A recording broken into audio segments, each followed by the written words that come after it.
नमस्कार, आप देख रहे हैं सी न्यूज भारत। मैं हूं आपके साथ ज्योति अरोड़ा।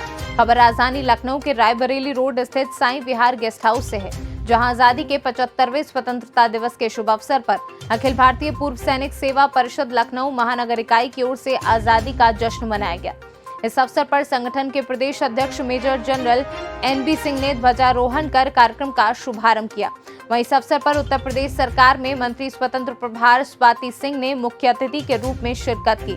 आयोजित कार्यक्रम में देश की आजादी की खातिर प्राणों की आहुति देने वाले अमर शहीदों को याद किया गया। इसी के साथ साथ देश की एकता, अखंडता एवं सुरक्षा के लिए प्राणों का बलिदान देने वाले सेना के अमर जवानों को भी याद किया गया। कार्यक्रम में lieutenant general Dushyant Singh, major general AK Chaturvedi, Akhil Bharatiya Purva Sainik Seva Parishad के founder JWO Prahlad Singh, air commodore RP Singh, Akhil Bharatiya Purva Sainik Seva Parishad के केंद्रीय महामंत्री कर्नल LK तिवारी, उत्तर प्रदेश महामंत्री कर्नल समर विजय सिंह, अवध प्रांत के अध्यक्ष कर्नल RP सिंह और लखनऊ में उपस्थित वरिष्ठ पदाधिकारियों एवं सदस्यों के साथ साथ विभिन्न पूर्व सैनिक संगठनों के पदाधिकारी एवं सदस्यगण उपस्थित रहे। कार्यक्रम का संचालन स्क्वाड्रन लीडर राखी अग्रवाल ने बहुत ही कुशलता और सुचारू रूप से किया। आजादी के संघर्ष में सहभागी सभी वीर शहीदों को याद किया व उनकी वीर गाथा सुनाई गई। लेफ्टिनेंट जनरल दुष्यंत सिंह ने लड़ाई के दौरान अपनी रेजिमेंट द्वारा पाकिस्तानियों को धूल चटाने का एक वृतांत भी साझा किया। कार्यक्रम के अंतिम चरण में संगठन मंत्री मेजर आनंद टंडन के साथ सभी ने संगठित गीत गाया और अंत में महानगर अध्यक्ष कैप्टन इंदल सिंह चंदेल जी ने कार्यक्रम में उपस्थित सभी पूर्व सैनिक संगठन के पदाधिकारियों, सदस्यों, कार्यक्रम की व्यवस्था में शामिल व्यक्तियों और मीडिया बंधुओं को धन्यवाद ज्ञापित किया। आज आजादी का जश्न मनाया गया। सरदार मुखर्जी, मंत्री स्वाति सिंह ने शिरकत की। क्या कहना चाहेंगे जश्न आजादी का तो आप सैनिकों द्वारा मनाया? जश्न आज़ादी सैनिकों ने, आज सैनिकों के बदौलत ही आज हमारा देश आज़ाद है, ये आप सबको विदित है। और पूर्व सैनिक सेवा परिषद 1995 से संस्था में आया है और इस संस्था की जो संस्थापना जो है 1995 में हुई है और हम लोग 25वां रजत जयंती भी मना रहे हैं। हम पूर्व सैनिक जो कि सर्विस में रहते हुए देश की सेवा करते हैं, वही हम लोग रिटायर होने के बाद उसी भाव से देश आ करके अपने समाज की सेवा करना और देश सेवा के लिए जो भी हमसे बन पाए उसके लिए हम लोग तत्पर हैं। यही लक्ष्य लेकर के हमारा संगठन काम कर रहा है। आज के दिन क्या संदेश देना चाहते हैं? आज के दिन संदेश ये है कि आज जो है हमारे प्रधानमंत्री जी ने भी कहा है कि हम लोग अपना शतक, स्वतंत्रता का शतक वर्ष मनाने जाएंगे अगले 25 साल के बाद। और इस 25 साल में हम लोग संकल्प लें विश्व गुरु बनने का जो है, उसके लिए हर नागरिक, और मैं अगर पूर्व सैनिक हूं तो मैं अपनी जिम्मेदारी सबसे पहले लेता हूं। उसी तरह से हम सभी नागरिकों से आह्वान करते हैं कि देश की प्रगति के लिए हम सब एक हों और केवल देश का हित ही हमारा सर्वोपरि हित होना चाहिए, उसके बाद व्यक्तिगत हित हो, बाकी चीजें हों। कहते हैं 75वीं आज़ादी के दिवस की शुभकामना।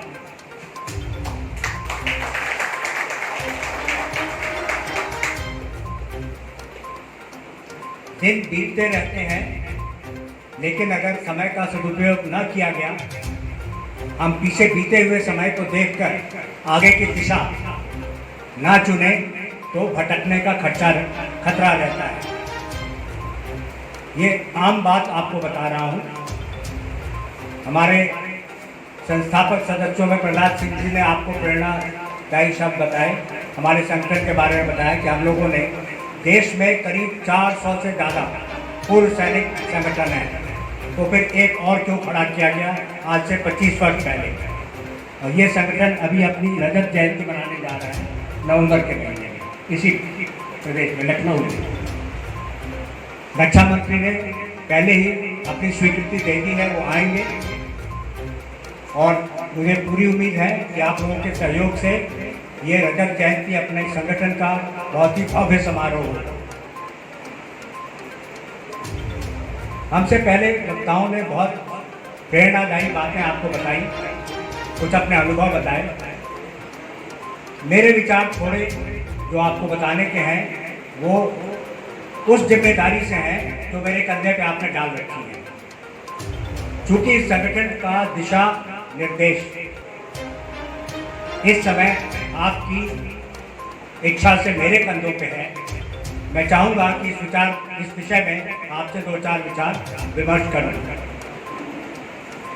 कल मुझे मौका मिला था विद्या भारती के प्रोग्राम में जाने का, जहाँ से लाइव प्रोग्राम पूरे देश में विद्या भारती के जितने केंद्र हैं, आप जानते हैं राष्ट्रीय स्वयंसेवक संघ का ये एक शिक्षण संस्था है, उसमें हम लोगों ने अपने विचार व्यक्त किए। सभी देशव्यापी स्कूलों में इसे टेलीकास्ट किया गया। विषय था राष्ट्रहित सर्वोपरि। ये शब्द हम अक्सर सुनते रहते हैं। हमसे पहले वक्ताओं ने भी दूसरे शब्दों में इस पर किसी ने चिंता व्यक्त की और किसी ने बताया कि हमें दुश्मन को मारने की जरूरत है, खुद मरने की जरूरत नहीं है, वगैरह वगैरह। माननीय मंत्री महोदय ने कहा कि हमारे देश के अंदर कुछ कमी है, हम लोगों में कुछ कमी है, जिसके चलते हम इस बात को समझ नहीं पाते हैं जितना कि पूर्व सैनिक समझते हैं। इस पर 2 शब्द कहना चाहूँगा, राष्ट्र और देश। ध्यान दें, अलग अलग चीजें हैं। एक देश की तरह भारतवर्ष को 15 अगस्त 1947 में आज़ादी मिली, लेकिन भारत राष्ट्र को आज भी अगर आप कहें कि पूरी तरह आज़ाद है, तो मैं कहूँगा वो आज़ादी खंडित है।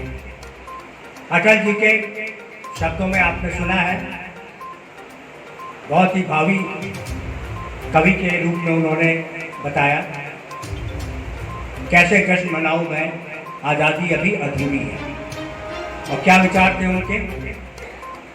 भारतवर्ष एक राष्ट्र के तौर पे पारस से लेकर इंडोनेशिया तक, आपने आजकल नाम सुने होंगे, जावा, बाली, सुमात्रा में हमारे कई मंदिर हैं, वहां तक ये भारतवर्ष था, ये अखंड भारत था। तो भारत राष्ट्र क्या है? भारत राष्ट्र एक विचार है, एक सोच है, जो व्यक्ति, नागरिक, हर एक के मन में होता है। वो हमें अविभाजित करता है, हमें एक कड़ी में जोड़ता है। साम्राज्य या देश की अलग अलग परिधियां होती हैं, ये समय समय पर बदलते रहते हैं। भारत राष्ट्र मैंने बताया आपको कहाँ से कहाँ तक था, महाभारत में भी जिक्र है, गांधारी कहाँ से आती थी। लेकिन उन दिनों में भी साम्राज्य आप देखें, अहोम साम्राज्य, मगध साम्राज्य, मौर्य साम्राज्य, चोल साम्राज्य, सिख साम्राज्य, हाल के दिनों में मराठा साम्राज्य, सब अलग अलग साम्राज्यों की राजनीतिक परिधियां अलग थी। आज हमारी राजनीतिक परिधि जो भारत देश की है वो आपको पता है, जो 25 प्रदेशों में बटी है। देश की परिधि एक विधि, एक विधान, एक निशान, इससे संचालित होता है। लेकिन राष्ट्र हमारी भावना से संचालित होता है। अगर गुरु नानक देव पंजाब अमृतसर से मक्का मदीना तक जाते थे तो पूरा क्षेत्र भारत राष्ट्र था, क्योंकि वही मनोवृत्ति वहाँ के सभी नागरिक, सभी व्यक्तियों में प्रचलित है। हमारे इतने संत महात्मा हुए, श्री राम ही अयोध्या से श्रीलंका गए, रास्ते में उन्होंने किसी ने रोक कर क्या पूछा कि आपका सिटीजनशिप कहाँ का है, जैसे आजकल लोग पूछ रहे थे कि उनका बर्थ सर्टिफिकेट दिखाओ। ये थोड़ी लाइटर मोमेंट के लिए बताया मैंने आपको, तो इस बात को सिर्फ समझाने के लिए कि राष्ट्र अलग है, राष्ट्र की भावना में हम एक हैं। अक्सर ये दुविधा दिमाग में आती है कि मद्रासी, पंजाबी, बंगाली, उत्तर प्रदेश वाले, बिहारी अलग है। हमारा खान पान, रहन सहन, इनमें भिन्नता होती है, लेकिन सोच में हम एक हैं। ये है एक राष्ट्र। तो इस राष्ट्र को कायम करना है, कल एक दूसरे सावरकर मंच पे भी गाने का मौका मिला, वहाँ भी हम सपना देख रहे हैं अखंड भारत का। अखंड भारत आपको लगेगा कि ये अव्यवहारिक सपना है, क्योंकि वो जो प्राचीन भारत राष्ट्र था वो आज इतनी विविधता में बट गया है, इतने धर्मों में, कि कैसे इकट्ठा हो, वो इकट्ठा हो सकता है कैसे? हर एक क्षेत्र अपनी भाषा, अपना पूजा पद्धति, अपने रहन सहन को कायम रखते हुए भी अगर समझे कि हम सब एक ही गुट के लोग हैं, हमारी संस्कृति, हमारे पूर्वज एक हैं, तो हम सब एक हो सकते हैं। भारतवर्ष के अंदर दिल्ली में जब जामिया मिलिया या JNU में राष्ट्र विरोधी स्लोगन कहे जाते हैं, जब कहे जाते हैं कि भारत तेरे टुकड़े होंगे, तो वो राष्ट्र विरोधी है।